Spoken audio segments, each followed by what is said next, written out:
How to reset your Netflix password without email access. Let's get started. Launch your preferred browser. In the search box, type in help.netflix.com/mobile chat.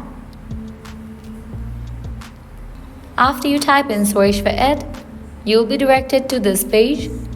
Now over here you'll find the front option, request TV shows or movies, reset password and update payment method. Click on the option of reset password.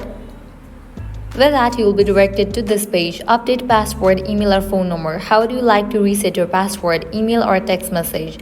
As you don't have access to your email, what you can do is check in for the option of text message. Then type in your phone number that is linked with your Netflix account. Then click on text me. With that, you will be receiving code in the phone number that you have just entered over here. You have to type in that code. You will be directed to another page where you will need to generate new password. Do that and then click on done. With that, your new password will be updated.